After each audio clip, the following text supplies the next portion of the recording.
The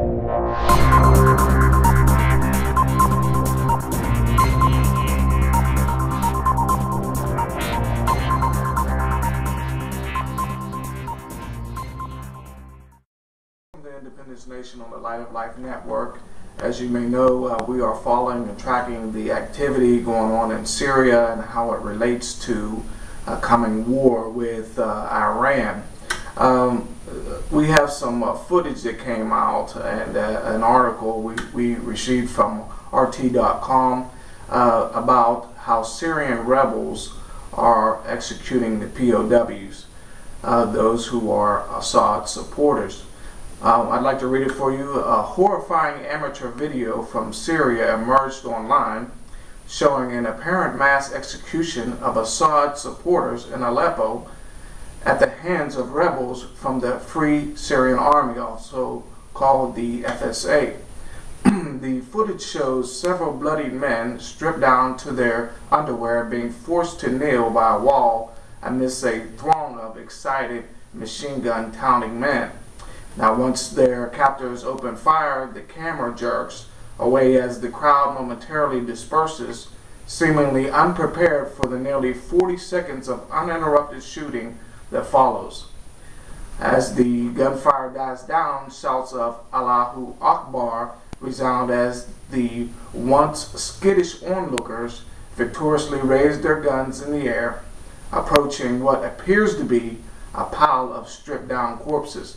Now, better than to read the whole article, we'd rather show you what is going on this video. I must tell you that this is graphic footage, so if you have children, it's possibly best that they leave the room.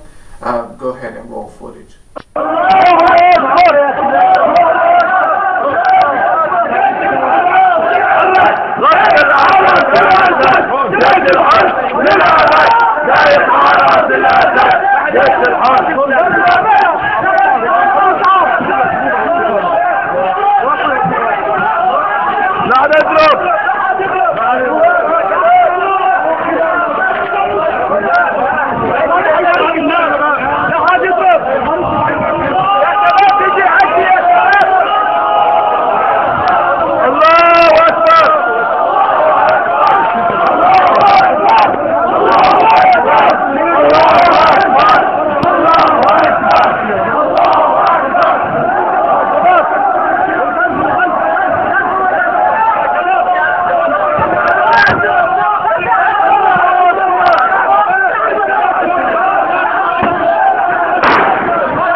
From the video, as the article said, the Assad supporters were stripped down, they were forced to kneel, and then which were in their underwear, and they were executed, to say the least. This act is against Islamic law. As a matter of fact, the rules and regulations concerning prisoners of war in Islam are covered in manuals of Islamic jurisprudence based on Islamic teachings in both the Quran and Hadith. There has been disagreements whether adult male prisoners of war may be executed. One traditional opinion holds that executing prisoners of war is strictly forbidden. This is the most widely accepted view, and one upheld by the Hanafi madhab, which is an Arabic school of law. Now, more importantly, we're seeing this violence, and more importantly, the U.S. has backed the Syrian rebels to overturn Assad and bring about regime change. Nevertheless, are these the types of people the free world should back? Are they less or more dangerous than Assad? We must consider the repercussions of regime change.